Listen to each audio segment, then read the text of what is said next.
reading these chapters for the first time and getting to know their content when I read them the first time, I felt something really profound.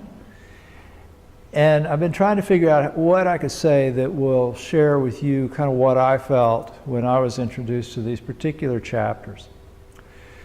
So just to give you a little bit of context, the Lotus Sutras, there's the Buddha, Sakyamuni Buddha, our teacher, is on top of a mountaintop in India, and he's talking to a large group of followers.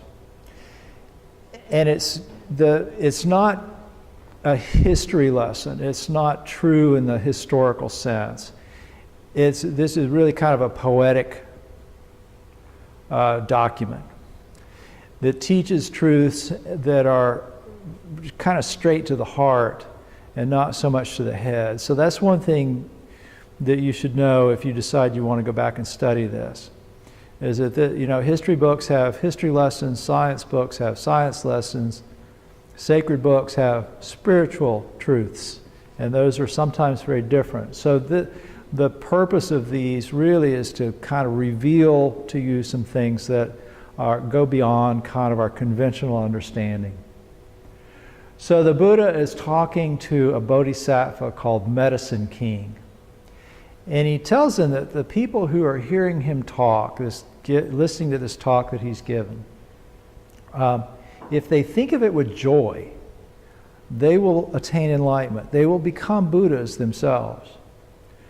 So all these people that are listening, if they take joy from what they've heard the Buddha say, then they themselves are headed for Buddhahood. Now imagine yourself sitting on Vulture's Peak, listening to the Buddha at that point, 2,500 years ago. If you could go back in time and sit on this mountaintop with the Buddha and hear him say, if you're listening to me and you're joyful at what you hear, you will become a Buddha. How would that feel to hear that? You'd probably feel pretty happy, because he's just told you that if you're hearing my words, you're going to become a Buddha. So then he goes on, and we don't have to go back 2,500 years, because then he says that if after he dies, someone hears the Lotus Sutra, even one verse or one phrase from it, even for a moment, and thinks of it with joy, they will attain supreme perfect enlightenment. In other words, they'll become fully liberated and they'll become Buddhas themselves. So let that sink in for a minute. If you hear these words, and that causes joy to arise in your heart, you're going to become a Buddha. How does it feel to absorb that just a little bit? Sit with that idea for a few breaths and see how that feels, to think, if I hear this, and if it causes joy to arise in my heart, I'm going to be a Buddha. And then there's more. He says, if people embrace this teaching by reading, reciting, and otherwise learning this sutra, this understanding, and the key of this particular teaching is that the aim of the spiritual life, the aim of what we do when we come here and we meditate and we pray and we chant, the aim of that is Buddhahood, complete, supreme, perfect enlightenment ourselves. And if they treat this teaching, this awareness, as if it were the Buddha himself, making offerings and showing reverence and so on, then those people have already, and I'm going to quote here, fulfilled their great vow, and because they take pity on living beings, they have been born in this human world. So in other words, the people who can understand this, embrace and honor this teaching, are already Buddhas who have been born in this world, the Saha world, in order to bring the Dharma to those who haven't heard it yet. So this is kind of the crux of the matter with this particular teaching. If you're listening to this teaching and you can open your heart to what's being said, then you're a Buddha. So think about the idea that maybe in a past life you were a Buddha, and now you're willing to endure the suffering that arises in this life in order to help others. Actually, don't think about that. For just a minute, don't think about that. Just feel what that feels like. So the next chapter takes this same teaching to a little bit different level. So the Buddha is still talking, he's still giving this talk, and suddenly there's a massive tower. And this tower rises up out of the ground, and it's covered with jewels and precious metals. It's fragrant. There's the finest smoke from the finest incense billowing out of it.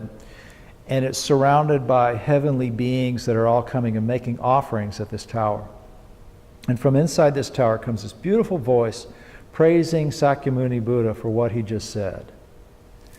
So all of the followers there ask the Buddha, what's this about? What is this tower? And the Buddha explains that this is a funerary tower. It's a stupa. In Asia, when somebody died, sometimes they would put their relics inside a big tower. And so basically that's what this is. This is a stupa that holds the relics of an ancient Buddha called Many Treasures Buddha. And this Buddha, eons and eons ago, vowed that whenever the Lotus Sutra was preached, that even after his death, he would appear so he could listen to the teaching. Well, all those people assembled at Vulture's Peak wanted to see this Buddha. And so Sakyamuni magically reveals, kind of emits a special light from his forehead that reveals to everyone countless Buddhas living in countless Buddha lands. And these Buddhas all tell their followers, I have to go. And so they come to this world, to the Saha world, to offer alms at this tower. But as soon as they make their intentions known, the world starts to change.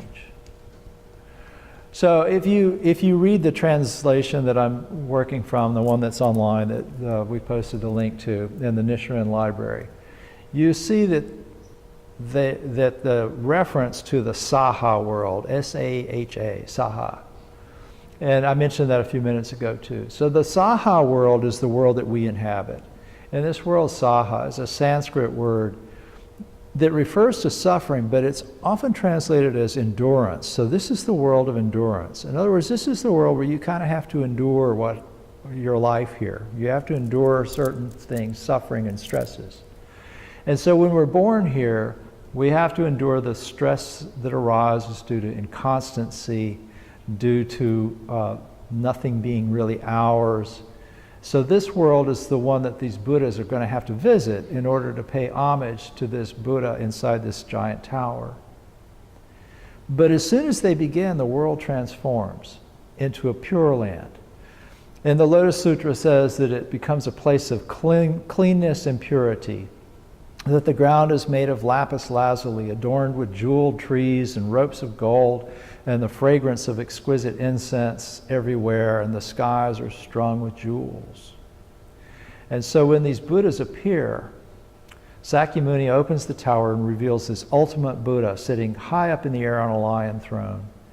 And at the sight of this, all the monks, nuns, and lay followers assembled there begin to offer flowers. And so this Buddha inside, Many Treasures Buddha, invites Sakyamuni, come up here with me. And so Sakyamuni rises up and joins him on this lion throne inside this massive tower. And as soon as he does, as soon as he sits on the throne with him, he uses his own transcendent powers to raise all of his other followers up to join them up in the air. And he calls out to them and says, expound this Lotus Sutra after I've passed away. If in future existences one can read and uphold this sutra, then one is a true son of the Buddha, dwelling in a land spotless and good. So in other words, if after the Buddha has passed into extinction, you can understand the meaning of this teaching, then you're the eyes of the world for heavenly and human beings. He says, if in that fearful age one can preach this sutra for even a moment, one will deserve to receive alms from all heavenly and human beings. So if you can get the understanding of Buddha nature, the idea that all of us at heart have this possibility of Buddhahood, not just a possibility of Buddhahood, the truth of Buddhahood at our heart. If you can get that, then you are one with Buddha and already in a Pure Land. So think about that for a minute. If you can believe that you're a Buddha, then you're living in the Pure Land. So when we chant the Heart Sutra as part of our services here, you know, there's this line that says, Nirvana is already here. I think that's kind of what this means. You live in the Pure Land if you can just see it through the eyes of the Buddha. And you are the Buddha. So I know a lot of you, especially those of you who are new to this, are sitting here going, what in the world is this guy saying? And should I believe any of this? And it's a good question. You know, I can't prove to you that you were a Buddha in a past life or that you're going to be a Buddha in a future life or anything like this. When I was in college, you know, I was raised Christian. And I was going through a period of a lot of evaluation. What do I believe? What really is meaningful and all of that. And at the college I went to, there was a Presbyterian minister who taught New Testament, Old Testament, world religion, and philosophy 1 and 2. So I had him for a bunch of classes. And there was one day that we took a break, and over coffee I told him that I was having a real struggle with the idea of should I believe in God or not? Did I believe in God or not? Is there a God? All these things. And he quoted a German existentialist theologian to me, Paul Tillich. And he said, Tillich said that a true Christian would still be a Christian even if he knew there were no God. So I thought about that for weeks. And I finally realized that, you know, if that was the path you were on, if you lived as if that were true, then it would determine how you lived your life. And so it's not about what you believe, it's about how you live. So think for a moment, if you lived as if you were a Buddha, how would that change the way you lived? If you lived as if this were a Pure Land, how would that change the way you live? So I'm not going to try to answer this question. I'm going to leave you with that question to think about.